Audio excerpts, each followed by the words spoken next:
Hindi kayo sa aking pag-ibig at makakamtan ninyo ang pangako na buhay na walang hanggan. Kaya patuloy kayo sumamba sa akin. Patuloy kayong makuri sa akin.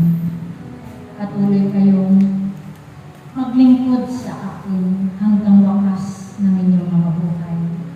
At makakamtan ninyo ang aking pangako na kayong lahat ay aking pagyayamanin sa inyong mga buhay. Kaya tandaan ninyo, aking mga anak, ay patuloy na sumunod sa aking kalooban.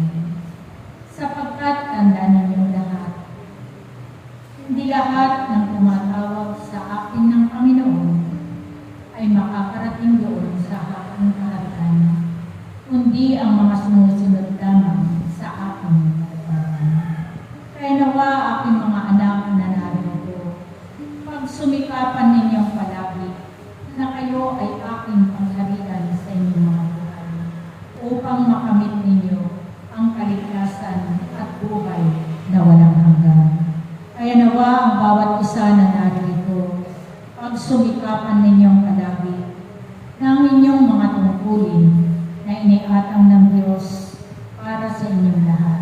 Naway ko'y inyong tupin upang ang gantimpala ng inyong Ama ay inyong matatamo sa inyong buhay. Kaya aking mga anak na narito, magpatuloy lang kayo maglingkod habang kayo nabubuhay. Sapagkat doon sa aking kaharian ay wala na kayong hahanapin pa, kundi makakamit ninyo ang kaligayahan sa araw-araw ng inyong mga buhay. Sapagkat doon sa aking kaharian, wala na kayong gagawin, kundi ako'y inyong papurihan, sambahin at walhatiin sa inyong mga buhay. Katulad ng inyong mga kapatid na naroon na sa aking kaharian. Sila'y patuloy na nagpupuri sa akin. Patuloy nila kayong itinadalangin sa akin.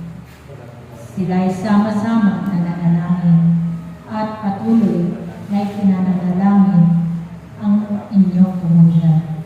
Kaya aking mga anak na narito, pinasasalamatan ko kayong lahat sa inyong kaglilingkod